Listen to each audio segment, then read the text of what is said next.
Это итоги дня. В студии Анастасия Кобызева. И вот главные темы. Переселение граждан из аварийного жилья. Что предстоит сделать в ближайшие 5 лет? И сколько якутян получат ключи от новых квартир? Спорткомплекс с бассейном открыли в Нижнем Бестяхе. Подробности через несколько минут. Современные мастерские по обслуживанию транспорта открыли в одном из колледжей Якутска. Коэффициент распространения коронавируса в России снизился до единицы. Что это значит? И последние данные по Якутии в этом выпуске. Закон о молодежной политике приняли в России. Что изменится? В Мирном стартовала ярмарка местных производителей. Что на прилавках?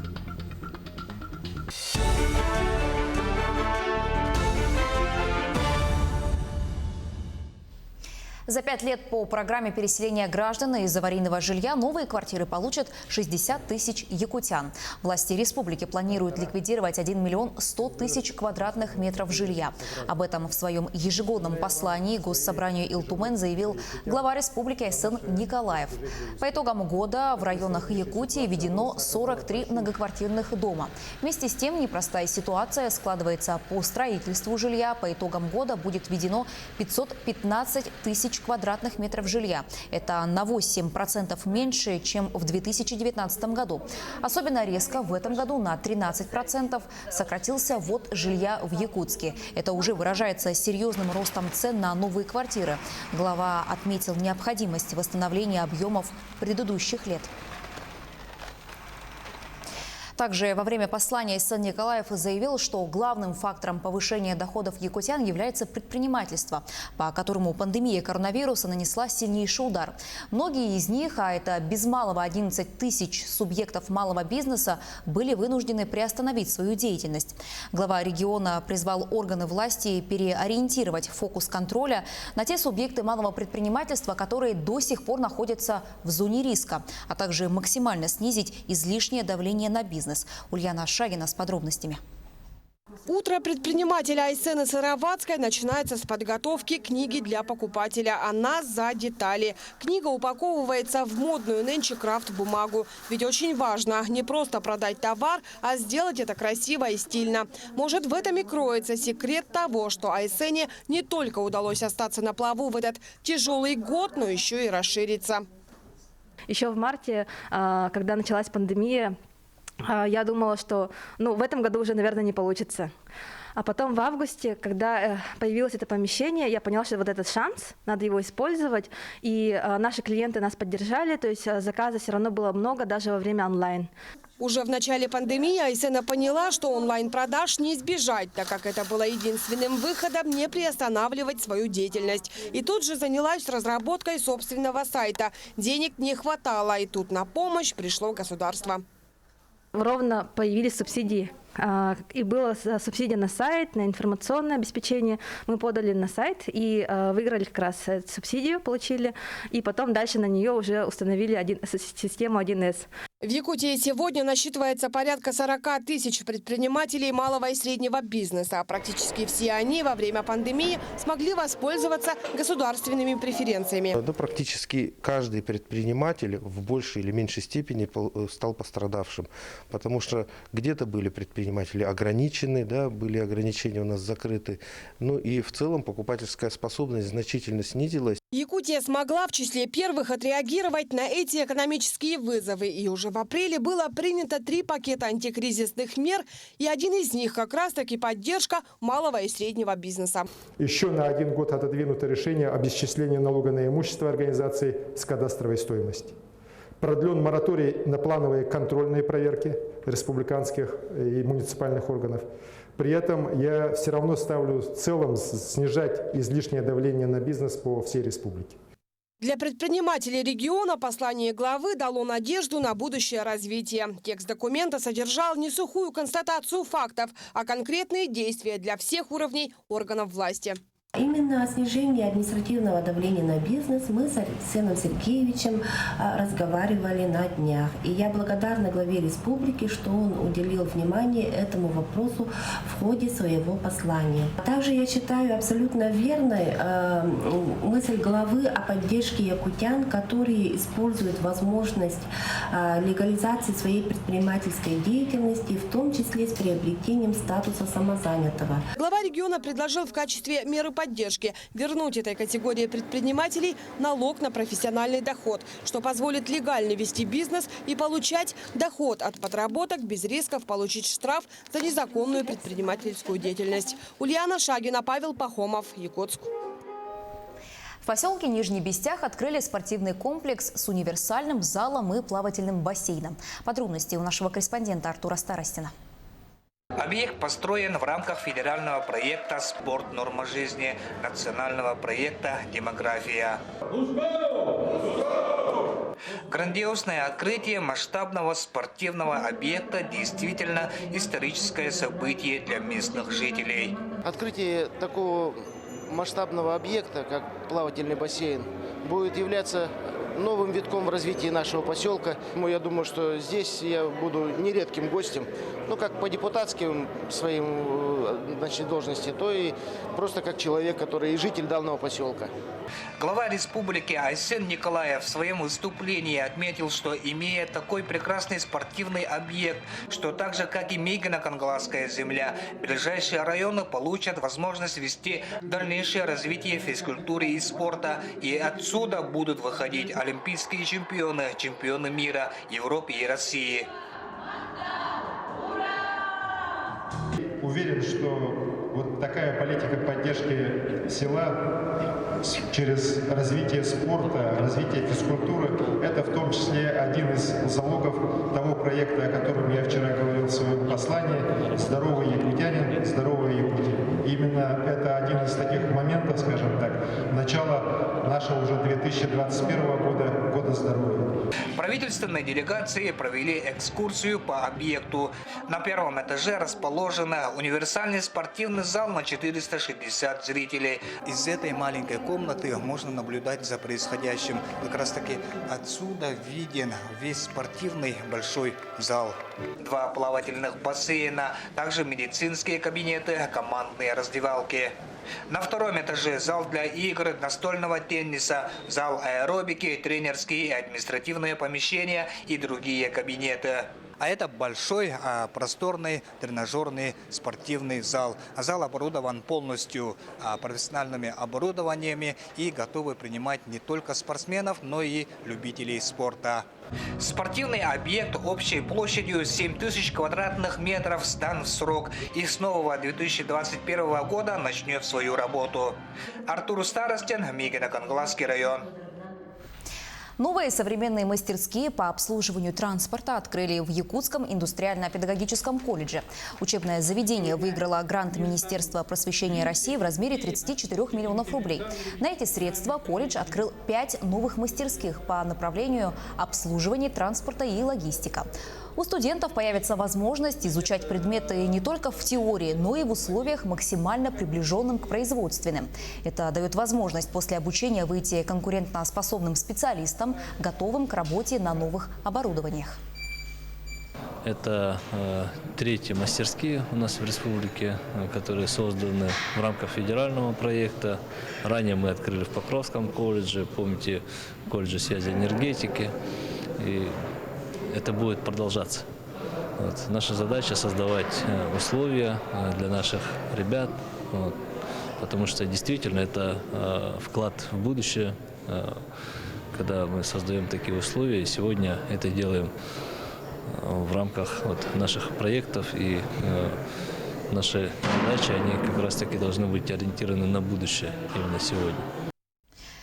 Пространство «Альфа» создадут в детской библиотеке города Ленска. Учреждение выиграло республиканский конкурс и получило грант на создание модельной библиотеки. Это 800 тысяч рублей. Как преобразится детская библиотека Ленска, узнавала Анна Кожевникова. Модельная – это значит оборудованная по всем современным стандартам. Сегодня библиотека – это информационный центр для взрослых и маленьких читателей. Если раньше слово «библиотека» ассоциировалось только с традиционной книгой, то сегодня это и аудиокниги, и компьютерный клуб, и мини-кинотеатр, и всевозможные мягкие зоны для детей, даже индивидуальные места для чтения со звукопоглощающим креслом. Какой видят свою модернизированную детскую библиотеку сотрудники, они рассказали в проекте «Пространство Альфа» и выиграли республиканский грант. Сейчас появляются дети немножко другого плана. Это дети, которые тоже любят книгу, но совершенно в другом ее проявлении. Они приходят, берут планшет в руки, берут эту аудиокнигу и с таким же удовольствием ее листают, только виртуально нажимая на кнопки. Ученые, оказывается, выявили, наверное, такой пласт детей, рожденных с 2010 года по 2024 годы, то есть они еще будут рождаться. Этих детей назвали дети поколения Альфа. То есть это очень мобильные дети, которые очень быстро ориентируются в этом цифровом мире. И тогда нам пришла такая идея сделать полностью перезагрузки библиотеки. И знаете, когда мы начали писать грант, мы прямо сами в него влюбились, и я уже хочу, чтобы это быстро-быстро случилось. А опыт уже есть. В Ленском районе модельными стали сельские библиотеки в Нюе, Бичинче и Артенахаре. 10 лет назад был запущен конкурс грантовой поддержки, благодаря которому удалось технически оснастить 3 библиотеки. Тогда о городских библиотеках речи не шло. А сейчас, в связи с тем, что все больше оборота набирают национальные проекты, республика тоже стала проводить создание модельных библиотек, библиотек нового типа в республике, и объявила конкурс. Буквально в короткие сроки нам удалось подготовить все заявленные документы, материалы, отправили. Всего проект рассчитан на 1,5 миллиона рублей. По республиканскому гранту детская библиотека получит 800 тысяч, 160 добавят из районной казны, а остальные средства выделят из бюджета Ленской межпоселенческой централизованной библиотечной системы. Виртуальная реальность, которую можно будет пощупать руками. В детской библиотеке появится интерактивный пол для малышей, а этот зал будет напичкан всем современным оборудованием для так называемого поколения Альфа. Здесь появятся смарт-телевизоры, цифровые указки, ноутбуки, планшеты и многое другое. Анна Кожевникова, Виталий Андреев, Ленск.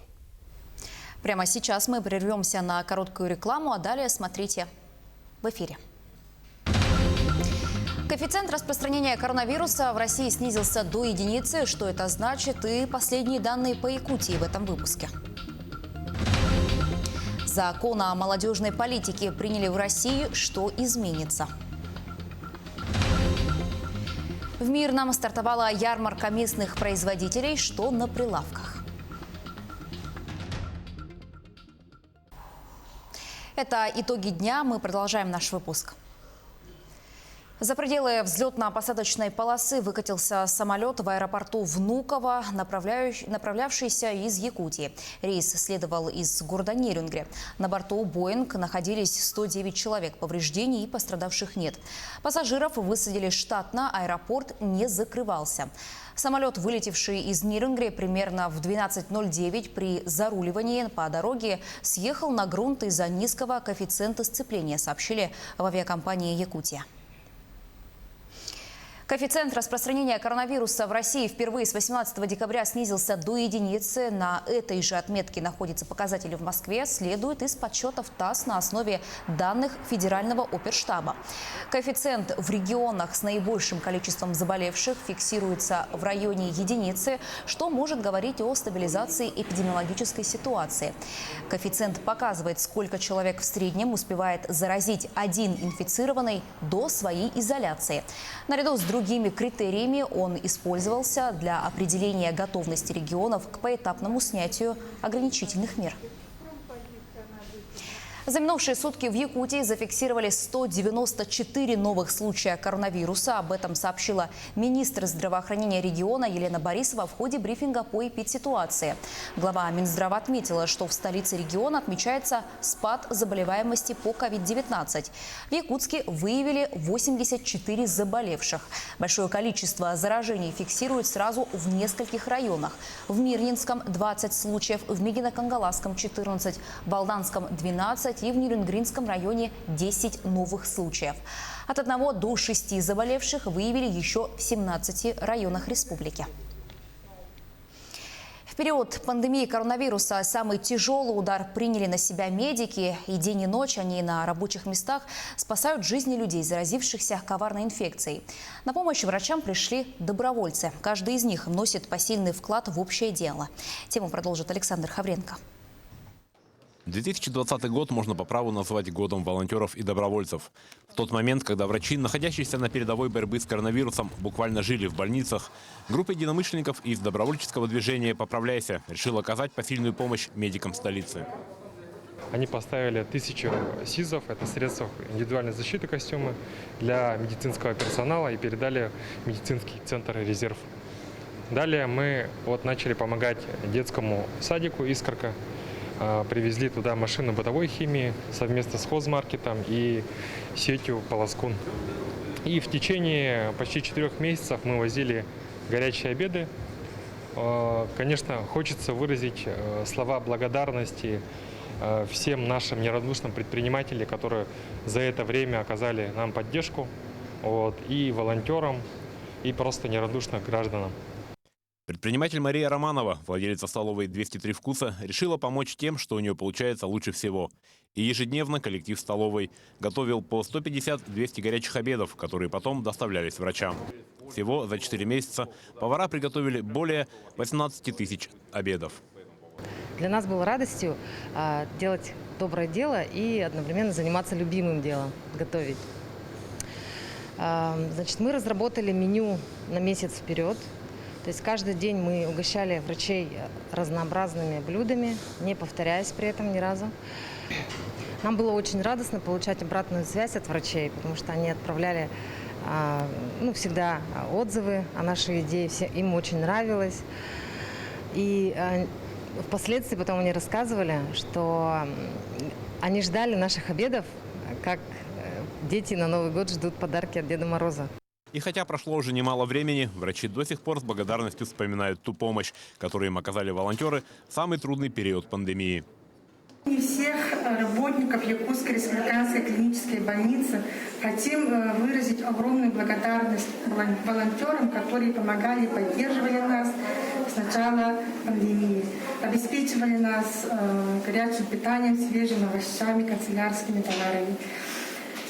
Хотим на наступающий год пожелать вам здоровья, успехов и благополучия. Спасибо. До тех пор, пока у нас есть такие понимающие и отзывчивые люди, жива вера в то, что вместе мы сможем победить любые болезни и невзгоды. Александр Хавренко, Илья Сыромятников, Якутск. Закреплен новый возраст молодежи. К ней будут относиться российские граждане в возрасте от 14 до 35 лет включительно. В обсуждении и разработке закона о молодежной политике принимали участие активисты из Якутии, представители молодежного парламента и правительства, общественных объединений и правкома студентов. На федеральном уровне определены такие понятия, как молодежь, молодежная политика и молодежные общественные объединения. Также в законодательное поле вводится понятие «специалист по работе с молодежью». Конкретизируется, кто именно относится к категории «молодая семья» и «молодой специалист». Благодаря документу численность молодежи в России увеличится почти на 13 миллионов человек. Это означает, что меры господдержки, предназначенные для молодых, будут получать большее количество россиян, независимо от региона проживания. В первую очередь это коснется расширения мер поддержки молодых семей, например, повысится возрастной ценз при выплате единовременного пособия при рождении ребенка и участников программы субсидирования жилья. Я считаю, что принятые региональные законы о молодежной политике в ряде регионов значительно отличаются друг от друга, ввиду отсутствия единого системообразующего подхода. Принятие федерального закона должно восполнить этот пробел. Законопроект закрепит основные направления, определит принципы, задачи и цели реализации государственной молодежной политики в Российской Федерации.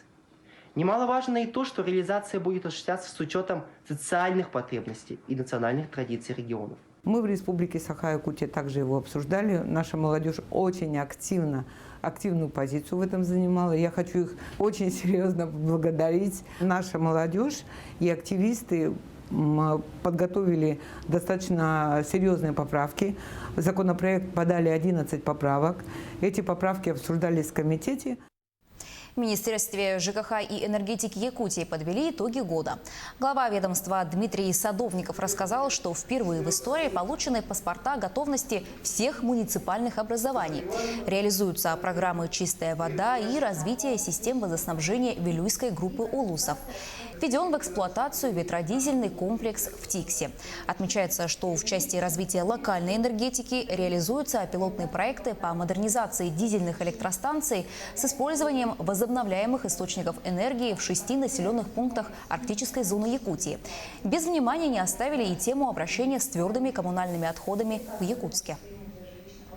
В этом году добились того, чтобы 2 объекта комплексной обработки твердокоммунальных отходов, можно сказать, решили. Это мусороперегрузочная станция. Мы не намерены снижать скорость, и в следующие годы мы будем также добиваться тех показателей, которые у нас сегодня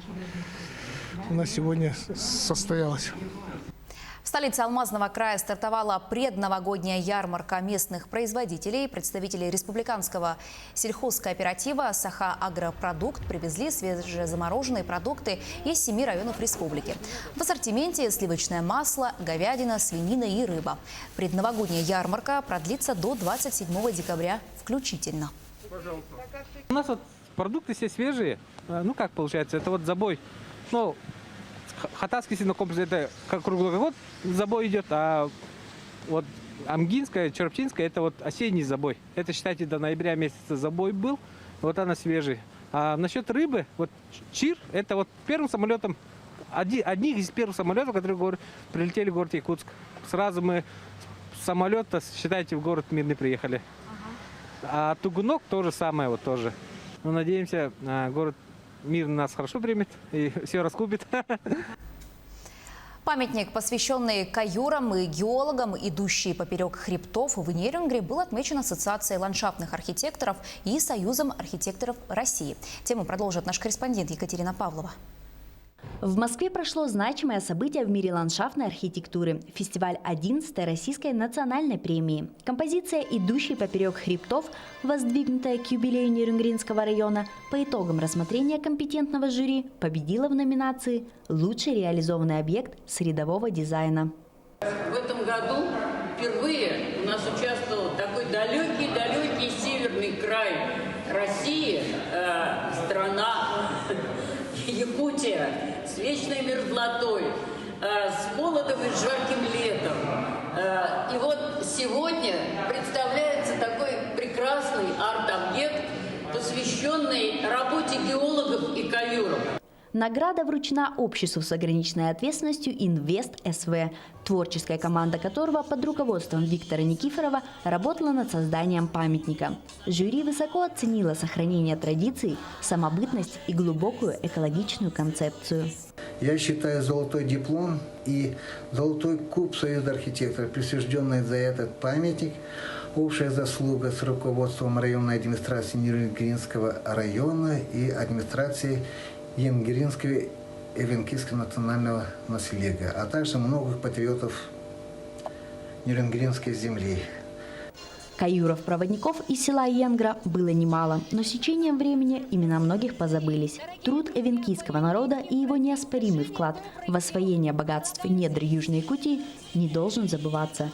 Сегодня памятник воздвигнут, чтобы благодарные потомки чтили память этих скромных и отважных людей, выполнивших свой долг перед Родиной. Екатерина Павлова, Захар Головин, Нерюнгри. Таковы новости к этому часу. Я с вами прощаюсь. Берегите себя, носите маски и перчатки, соблюдайте социальную дистанцию. До встречи в эфире.